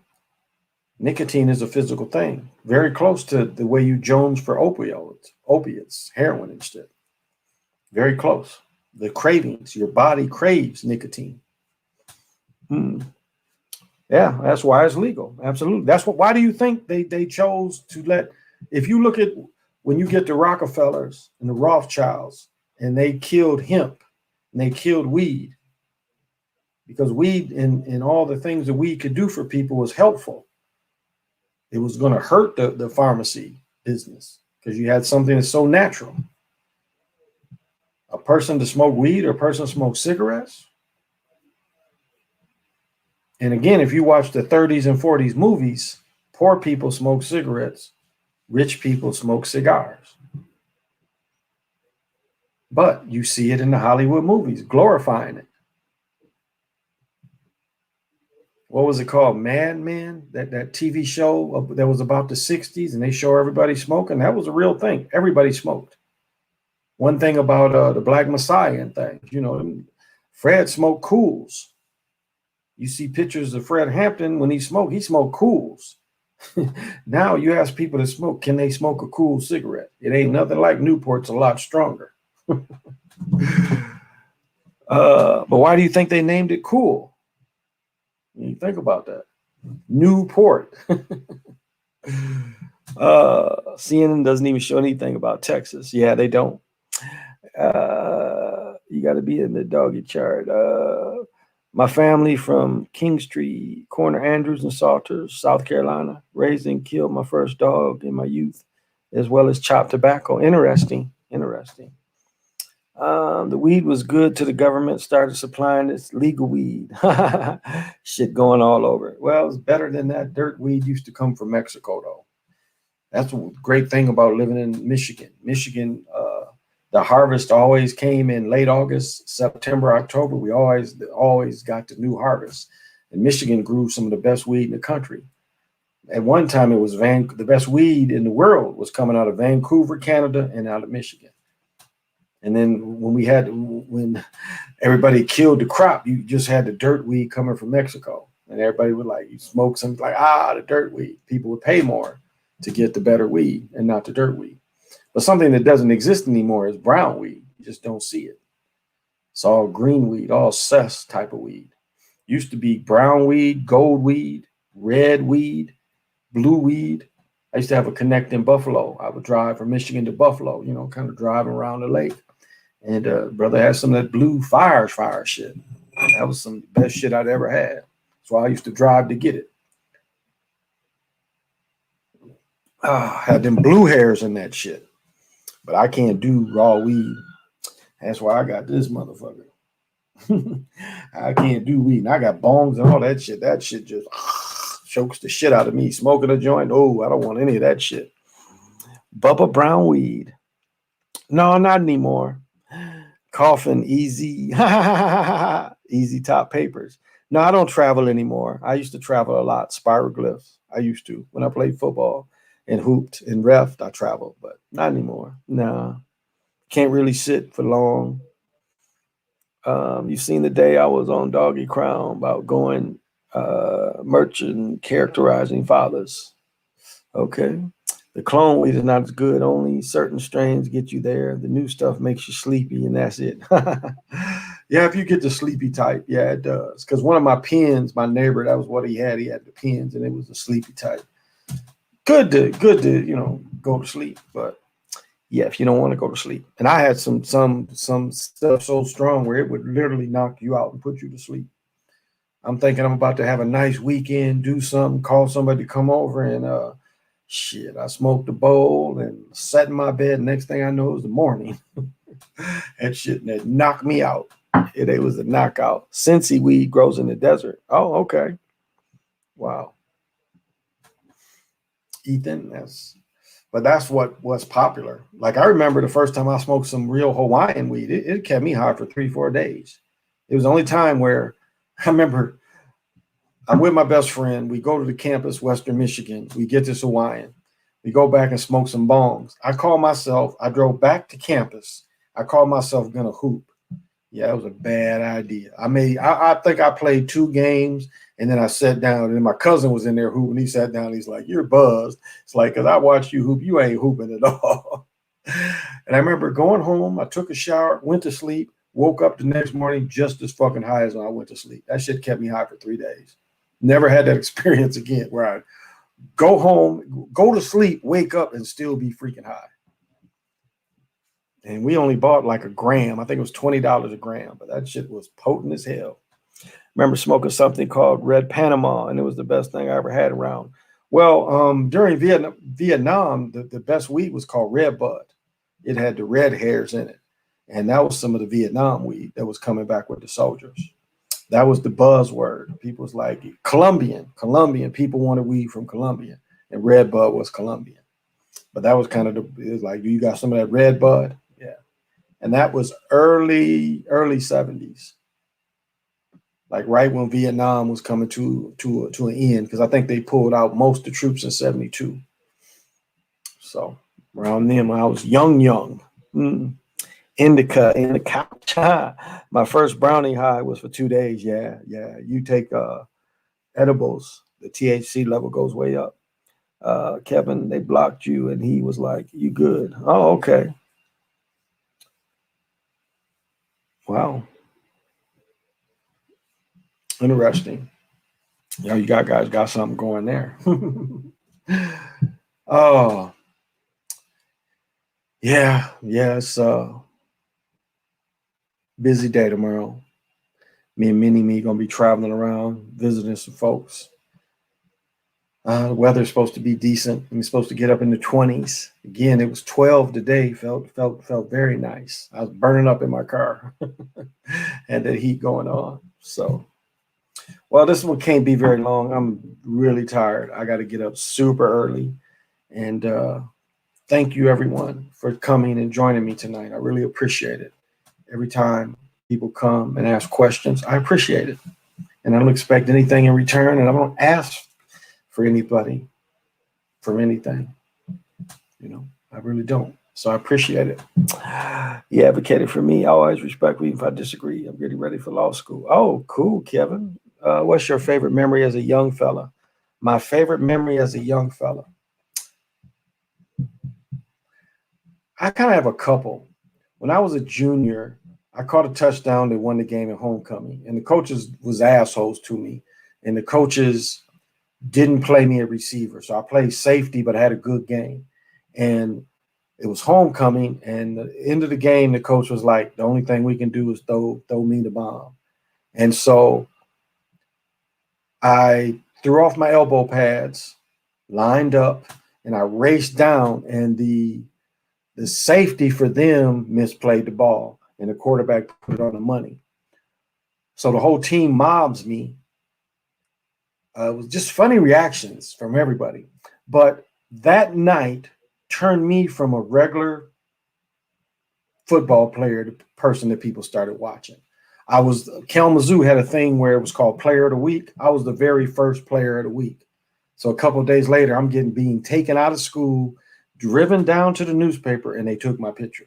So not only was I in the newspaper catching this touchdown on Saturday morning, I'm in the paper again the following Tuesday or Wednesday. So it kind of changed me from being a regular dude. And I say the next one would be the first dunk I did in a high school game my junior year at St. Joe. I actually dunked on this dude. I caught the ball maybe where the 3-point line would be today, took 2 or 3 dribbles, and the dude jumped with me. And I literally dunked on him. He jumped with me. And I just remember seeing my hand in the rim and nothing he could do about it. I think those was 2 of the best memories as a young boy. And of course, all my children being born, very memorable. I cut all the cords to all my children that I had something to do with. I cut all their cords. So, but yeah, that's probably one of my favorite memories. Sports, sports memories.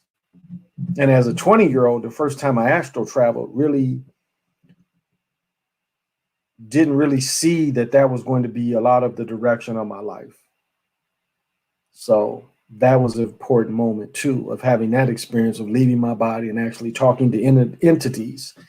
And it took me a long time to figure out even what happened, what I did, and who I talked to. But that shaped my life too, because it made me see that it's something else. Despite me believing and going into this system, astral traveling at 21, 22 made me, just in the back of my mind, I was just like, it's something else going on here. This shit they showing us ain't it, just everything. It's more to it than this. So, and then it's funny how the information, I think they said this on Corey's book, but something Malcolm X says in his book, you take one step to Allah, he takes 2 steps to you. And what it really means is once you find your spiritual path, things start unlocking for you.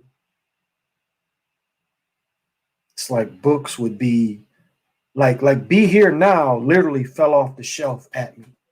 It was like I was trying to get another book and this book comes and falls off and I have to catch it. And that's how I bought Be Here Now, which is a great book. And so the information kind of starts coming to you. Ooh, excuse me. So that's kind of, at least for me.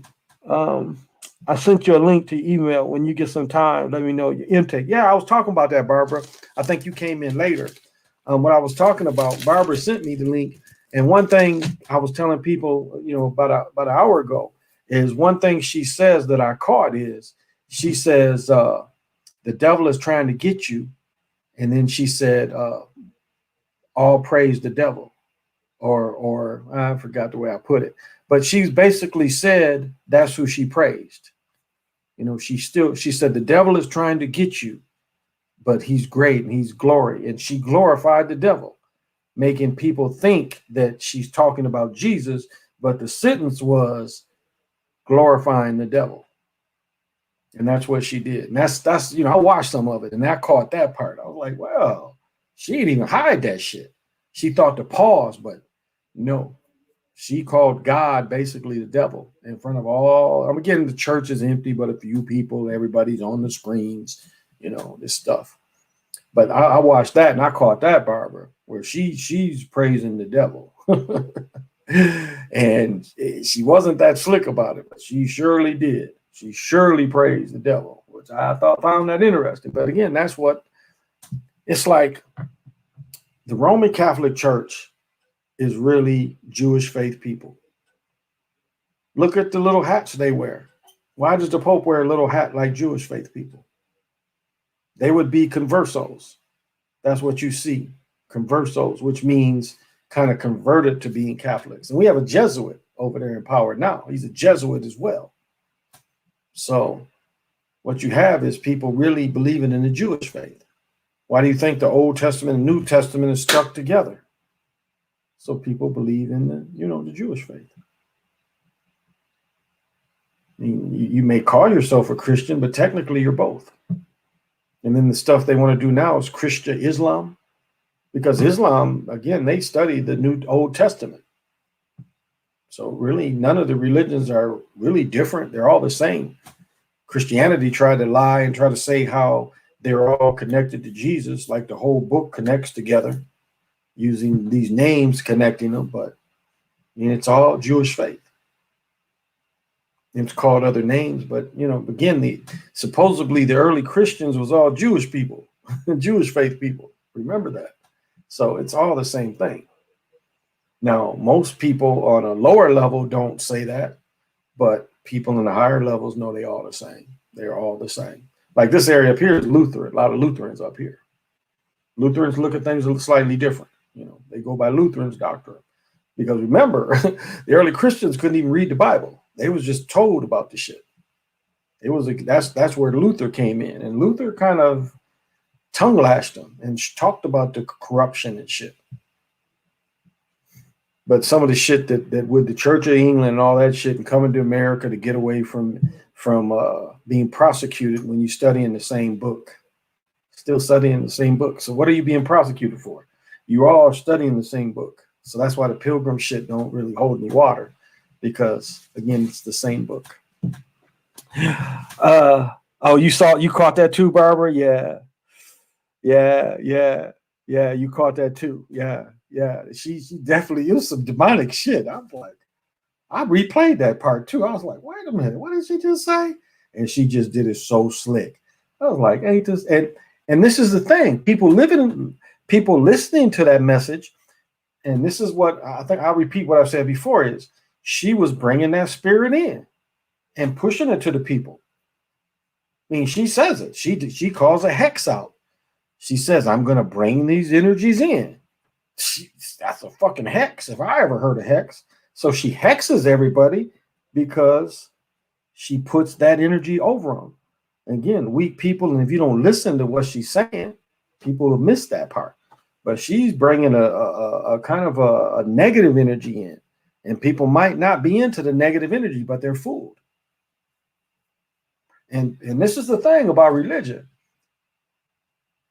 People could be shown as negative, and people sometimes are so financially, socially stuck to the church where they'll go with that shit.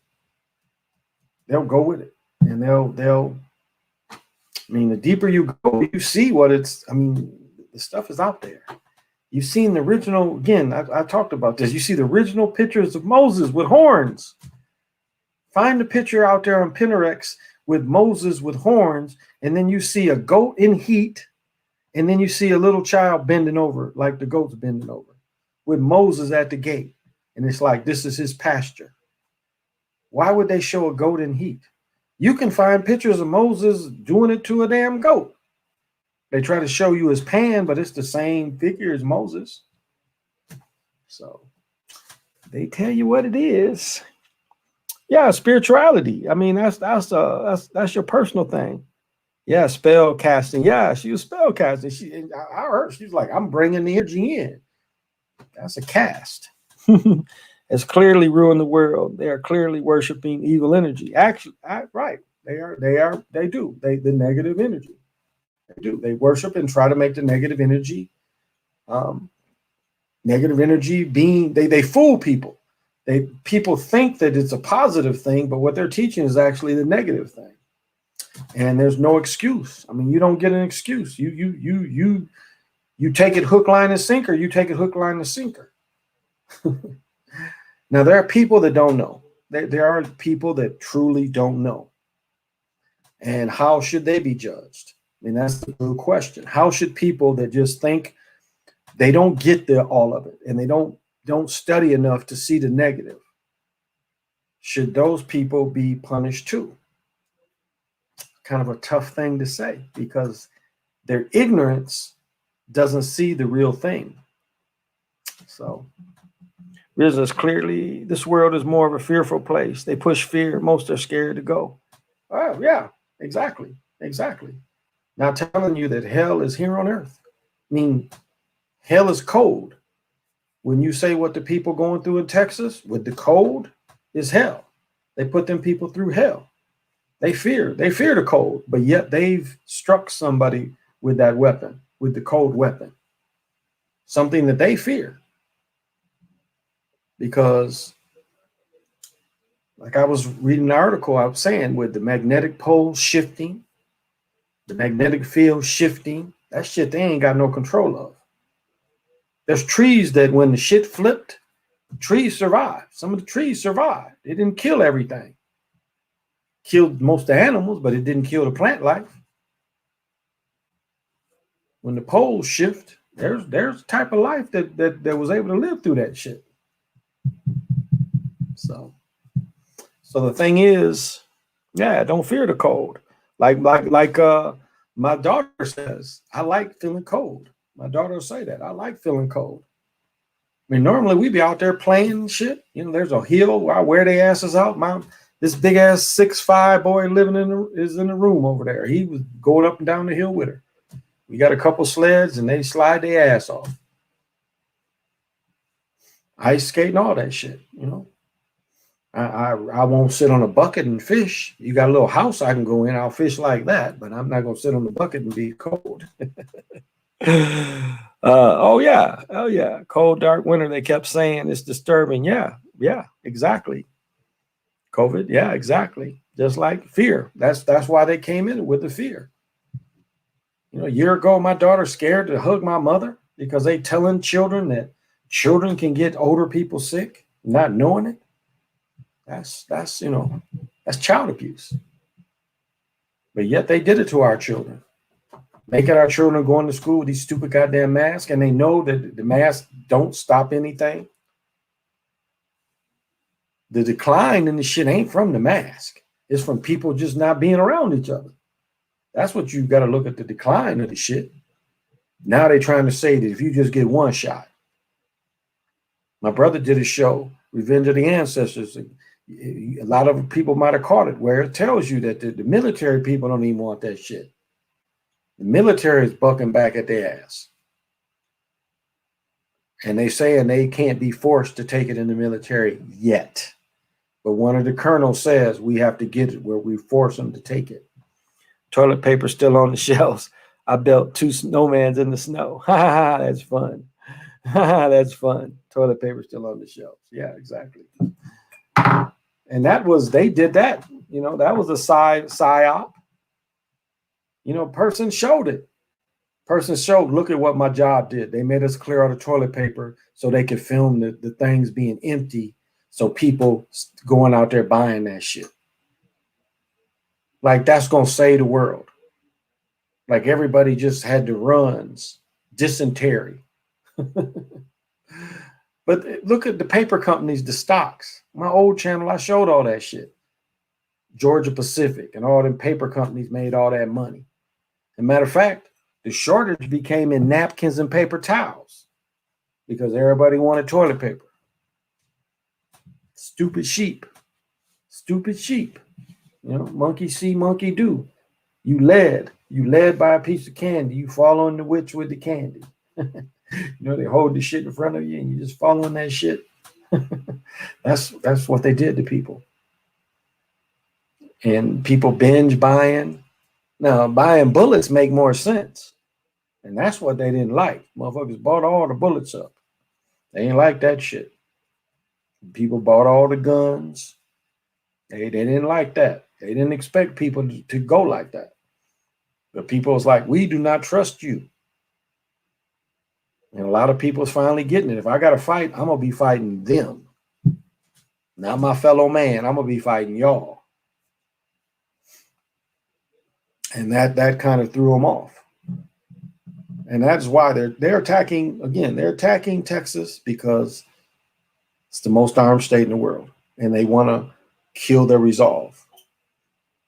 Now, Super Sly opened my eyes up. I didn't think about the homeless people down there. Because in all the southern and western states, you can be homeless all year round because the weather just doesn't get bad.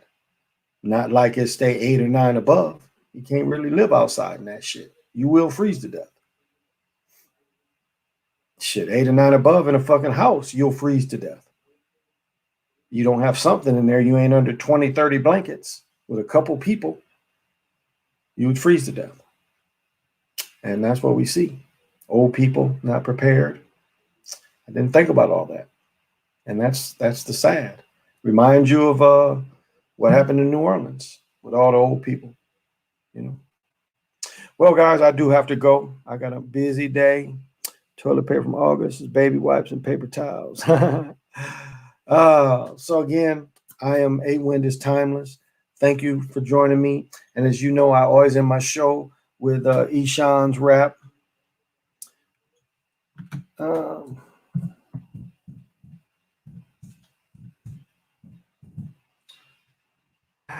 I'm not a New York rapper or LA gang banger. I'm just an old school Detroit crack slinger. I know I'll never go to heaven. That's why I went out and bought me a 357. You have been watching the Chocolate Mountain Show. Thank you, everyone. I appreciate each and every one of you coming to watch me, supporting me. Thank you. Until we meet again.